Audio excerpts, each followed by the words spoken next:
As part of the research interview series, today we have Dr. Liam Chambers with us, so thank you very much for joining us. Happy to be here. Firstly, could I ask you about your experience as a postgraduate researcher? Okay, well, I was a student at NUI Maynooth. It was Maynooth College then, and when I finished my BA, which was in History and Philosophy, I decided I'd like to do an MA by research.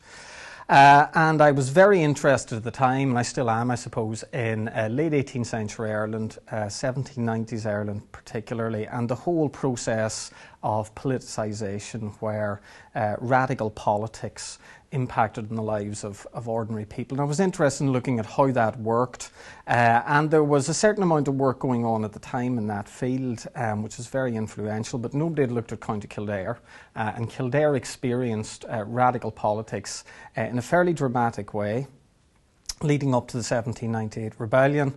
And so I took this as my dissertation subject, and doing the MA allowed me to get stuck into archival research. It meant a lot of time spent in the National Archives looking at the rebellion papers, and I was able to produce a thesis that then fed into the debates about the 1790s and 1798, coming up to the bicentenary of the rebellion in 1998. So that was quite an interesting start to postgraduate research and to research per se.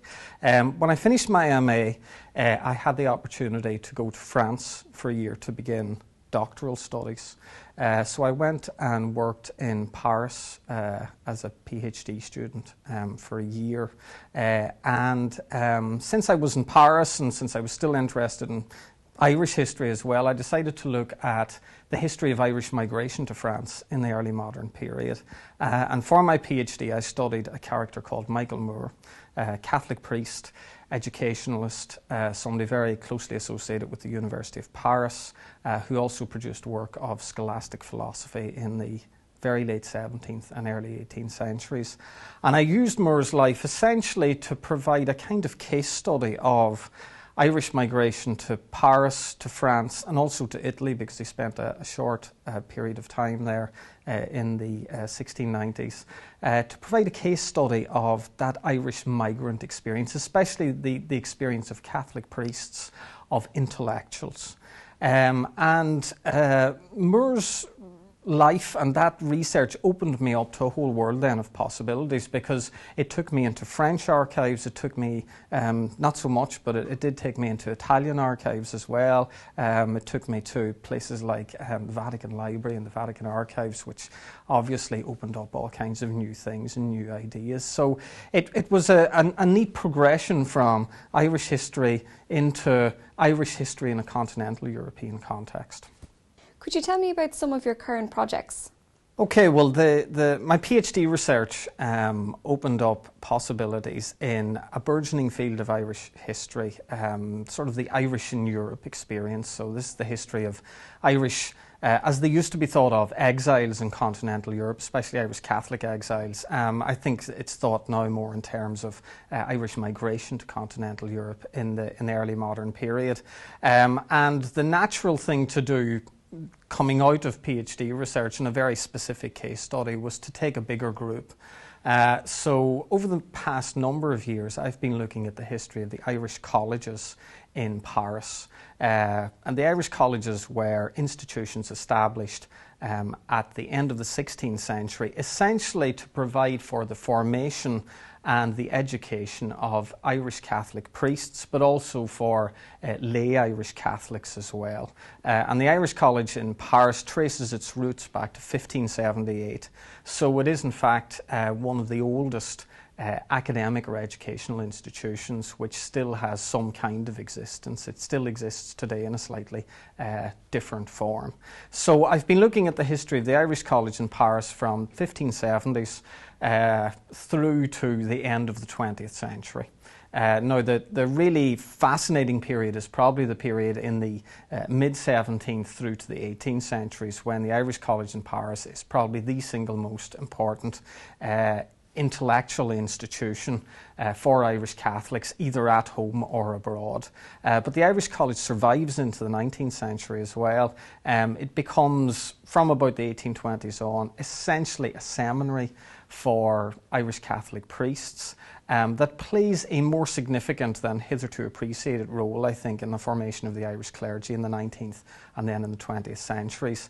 It's finally shut down as a working seminary in 1939.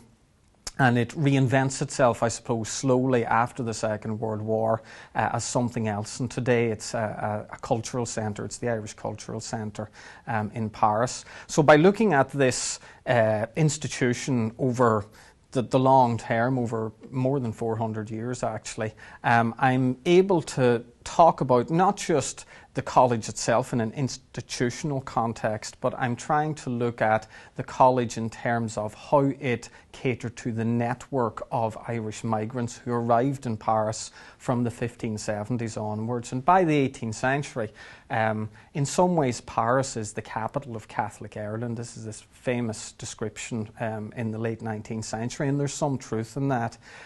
So the Irish College allows you to look at how Irish communities developed in the French capital, how they financed themselves, how they were connected and bound together through kin groups and family groups and various kinds of networks.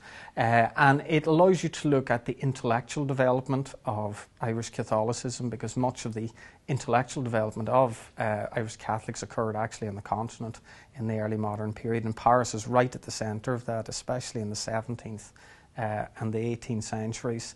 It allows you to look too at the relationship between Ireland and France from the 17th century right through to the 20th century, and it's a relationship that changes and develops all the time. So this is a book project. It's taking a while to write, but up until now I've been concentrating on producing essays and articles, and hopefully these are going to come together in the form of hopefully a major monograph in the next couple of years. Are you involved in any other projects? Well, I suppose when you're involved in any major book project, you sort of have other things going on at the same time, almost naturally, things that spin out of the original project. And I suppose there's two things I could mention. One is something I've been interested in for a long time now, which is essentially the cultural and intellectual development of Irish Catholics and Irish Catholicism from the very late 17th century through the 18th century. So I've been involved in a number of sort of smaller projects looking at case studies essentially of Irish Catholics in this period. So just to give you a couple of examples, I've looked at the history of an Irish doctor called Bernard Connor, late 17th century. I've looked at the case of an Irish Catholic lawyer who's based in London called Dennis Maloney, who I worked on with a colleague called John Bergen. I've looked at a number of Irish scholastic philosophers coming out of the Catholic tradition in the 17th and 18th centuries, which essentially emerged out of my PhD research. More recently, I've been looking at Catholic politics, Irish Catholic politics in the middle of the 18th century, and I've got very interested in the ways in which Irish Catholics begin to try to formulate ways in which they can come to terms with essentially the Protestant state that dominates Ireland in the 18th century. And this has taken me into work on major Irish Catholic thinkers like Charles O'Connor and John Curry and others. And I'm dabbling in that in a fairly small way at the minute, but it's something I think that hopefully will develop. There's one other major area that I've been involved in recently, which is looking at the history of Irish travel to Spa in modern Belgium in the 18th century. So this was one of the great elite resorts where people went to drink the waters, to take mineral water for health reasons throughout the early modern period, but it becomes incredibly popular in the 18th century. And I've been working in conjunction with a number of other people recently looking at the Irish contingent who go to Spa at the end of the 18th century, and it turns out that hundreds of Irish people, Catholics, Protestants, Catholics who are resident on the continent, places like France and Spain and the Austrian Empire, are all going to Spa and all mingling and meeting there, and it raises all kinds of interesting questions about how Irish Catholics and Protestants interacted in the mid to late 18th century. What kind of postgraduate research have you supervised?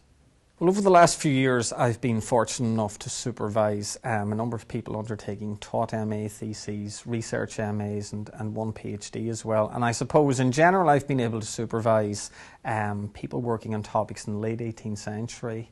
For example, the career of Daniel Charles O'Connell, who was Daniel O'Connell's uncle, had a very prominent career in France in the late 18th century, or the history of Freemasonry in Ireland was another one I supervised. I also supervised a very good doctoral thesis by Ursula Callaghan a couple of years ago on Irish newspapers in the 18th century, and she looked specifically at Limerick newspapers. And she was able to show that while historians have always used newspapers, in fact they have sometimes not appreciated the richness of the material that's available in print, in newspaper print in the 18th century. And she looked in very interesting ways at things like advertising, which historians hadn't paid a huge amount of attention to previously, and really opened up all kinds of possibilities for, I think, other researchers looking at other parts of the country as well.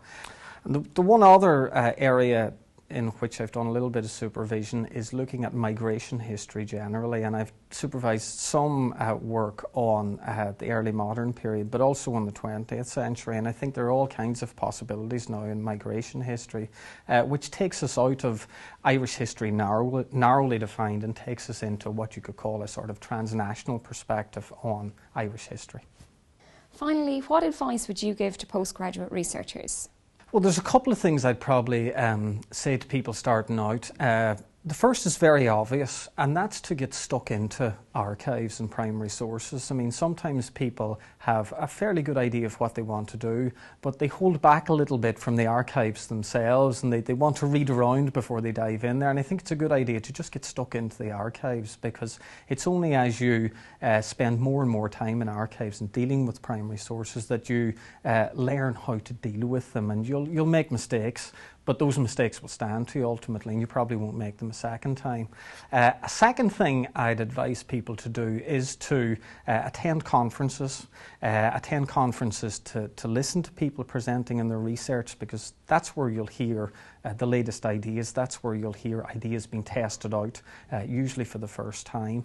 To go to conferences, especially student conferences to begin with, which are specifically designed for postgraduate researchers, and present the early fruits of your research. And it's in that way that you'll begin to, informally I suppose, to network with people who are researching in a similar field, to make contacts that you might not build on for a little while, but over time you'll realise that you bump into the same people over and over again, and that can sometimes spark revelations about sources you haven't thought of, ways of thinking about the past that you haven't considered before, the possibility of doing research with somebody that emerges out of a chat in the pub, which is frequently the way these things actually happen.